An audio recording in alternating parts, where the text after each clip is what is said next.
Revenu dans le bureau de la présidente, Esrim se dit prêt à envoyer un message au gouvernorat et à son père. Lui et Sheva ont été très impressionnés par ce qu'ils ont découvert ici. Ava invite Esrim à s'exprimer à l'aide d'un petit enregistreur holographique de type Holloway. La fondation peut joindre le gouvernorat via le BigNet. Ton message arrivera chez le gouverneur Johnson, mais aussi chez les Patterson. Esrim entame un long monologue afin d'étayer son témoignage avec le plus de détails et de précision possible. La fin du message revêt un caractère plus personnel.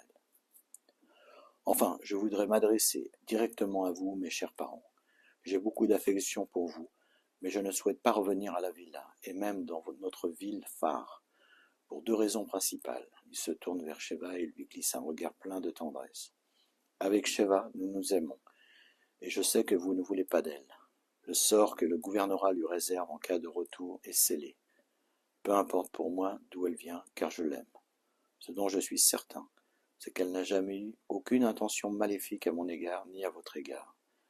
Je sais que c'est dur pour vous d'accepter cela, et surtout pour toi, ma chère maman. Je te prie de m'en excuser, mais il est temps pour moi de quitter le nid et de m'envoler vers une vie plus libre. En effet, et c'est la deuxième raison pour laquelle je ne reviendrai pas, j'aspire à une entière liberté de choix dans ma vie. Mon avenir était sans doute tout tracé chez LifeTech et dans ma vie sociale au sein de l'upper class. Le destin en a décidé autrement. Ma rencontre avec Sheva m'a ouvert les yeux. Je ne souhaite rien de plus que de vivre libre de mes choix et heureux avec la personne que j'aime et que mon cœur a choisie. Deux larmes s'écoulèrent sur ses joues. L'émotion le submerge.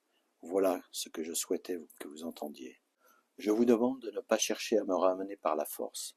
Je demande aussi au gouvernorat de laisser tranquille la fondation. Elle ne veut en aucun cas entrer en conflit avec le gouvernorat. Elle ne remettra jamais en cause son pouvoir sur le territoire.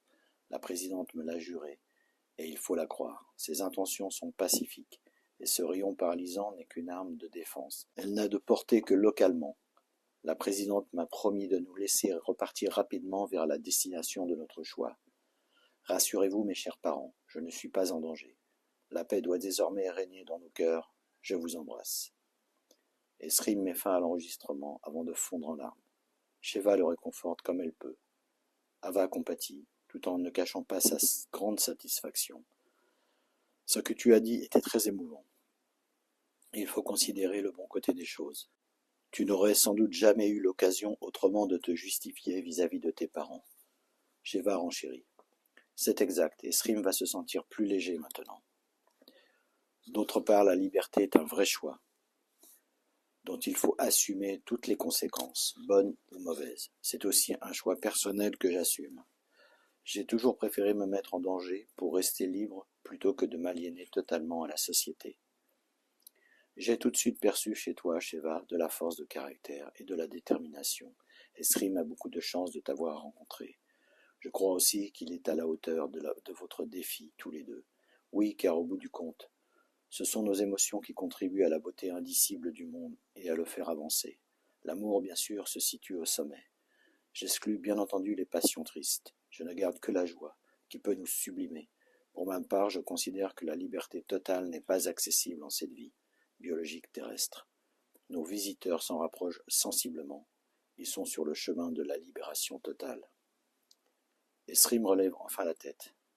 C'est la Providence qui a envoyé Sheva sur mon chemin. J'emploie un terme que l'on a oublié dans la société d'où je viens et où tout y est calculé par les algorithmes. Dans quel malheur est tombé notre monde? Je crois savoir que dans l'autre monde, ce n'est guère mieux. Va ajoute à la grande surprise d'Ava. Je peux effectivement le confirmer. Ah, et comment cela? Ça, je ne peux pas te le dire. C'est un secret qui me lie à Esrim. Soit, je n'insiste pas. Je vais vous conduire à votre logement pour la nuit. À l'aube, vous pourrez partir, le plus tôt sera le mieux pour nous tous. J'espère que vous dînerez avec moi et mes deux secrétaires généraux. Vous savez, ici, nous avons tous les meilleurs produits issus d'une agriculture naturelle. Si j'ose dire, nous cultivons notre jardin. Le dîner a lieu dans une très agréable salle au style des restaurants à l'ancienne. Le lieu ressemble à s'y méprendre à une de ces auberges de province si accueillantes qui a existé dans un passé lointain. Ce qui n'est pas sans surprendre Esrim et Sheva, qui n'ont jamais eu à connaître l'ambiance d'un restaurant. Les plats sont vraiment délicieux. La présidente se fait un plaisir de leur détailler l'origine des mets, la composition et l'histoire des plats dégustés. Le cuisinier possède la formation et le talent d'un authentique chef de tradition culinaire française. Il dispose d'un élevage varié, d'un potager et même d'une vigne. Toutes ces saveurs anciennes mais nouvelles pour eux sont une vraie révélation pour les palais d'Esrim et de Sheva. Ils acceptent cette aventure culinaire bien volontiers, malgré l'étrangeté de cette nourriture venue du passé. Les recettes gastronomiques se sont perdues au fil du temps, et même au sein de l'upper class, qui mange encore de la vraie nourriture, mais végétarienne, issue de quelques fermes réservées. Contrairement au succès d'années artificiels réservés aux habitants et produits par l'industrie alimentaire. Les gens de la Fondation sont fiers d'avoir sauvé et restauré ces recettes d'antan. Esrim et Sheva partagent pour la première fois un verre de vin de haute tenue avec la présidente, qui les prévient du pouvoir euphorisant de ce breuvage ancestral.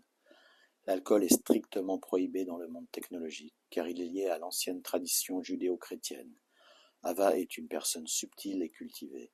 Pas étonnant qu'elle se soit imposée comme la présidente. Ces deux acolytes masculins semblent plus limités. Apparemment, ils seraient les petits-fils du fameux donateur Randall Tusk. Ceci expliquerait leur position dans la fondation. Au matin, le couple est prêt à partir. Il se rend dans le bureau de la présidente. Esrim s'enquiert auprès d'elle. « As-tu reçu une réponse ?»« Non, mais je pense que le gouvernorat aura compris. Ta maman a envoyé un message qui me supplie de te protéger. »« Bien. Pouvons-nous disposer de l'Aircar au plus vite ?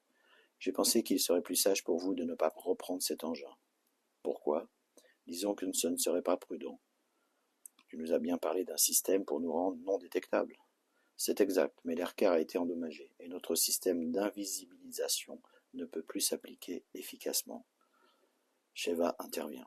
Oui, on a reçu des projectiles lancés par des rebelles survivalistes en venant ici. Tu as raison, ma chérie. Mince alors, n'est-il pas possible de réparer l'Aircar ? Cela prendrait trop de temps, et vous devez partir le plus vite possible d'ici. Lorsque vous serez parti, nous enverrons un message pour leur signaler votre départ. Rassurez-vous, j'ai une autre solution. Nous avons ici un petit véhicule adéquat pour cette mission. C'est une technologie que nous avons pu mettre en œuvre grâce à l'apport essentiel d'un de nos visiteurs. Donc ce véhicule vous déposera à la destination que vous avez choisie. Il n'y a aucun risque pour vous, car il est indétectable. Parfait, mais nous tenons avec Sheva à ce que personne ne connaisse notre destination. Votre choix sera respecté. Au moment de prendre le MG, c'est le nom que nous lui avons donné, vous n'aurez qu'à lui indiquer la destination. Celle-ci n'est pas enregistrée, car il n'y a aucun ordinateur à bord. Esrim a une moue interrogative. C'est réellement surprenant, j'ai du mal à te croire. C'est pourtant l'exacte vérité. Et puis, vous savez, que m'importe votre destination. Tu pourrais l'indiquer au gouvernorat pour être plus tranquille. Ava prend un air indigné.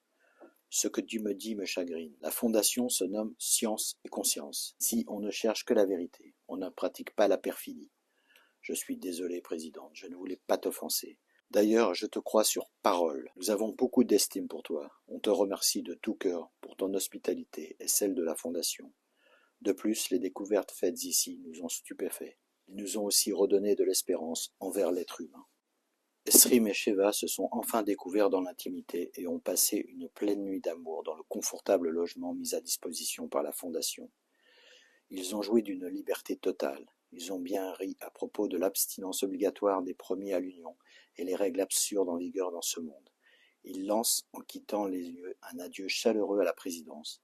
Puis ils s'envolent vers les îles Auckland en toute sérénité. L'engin ne montre aucune espèce de commande ou d'appareillage visible. L'intérieur de la cabine est très épuré, mais les sièges sont confortables. Sheva se sent beaucoup mieux. Elle n'a plus de troubles psychiques. Le couple semble le plus heureux du monde. Ils survolent déjà les îles Auckland à bord du MG.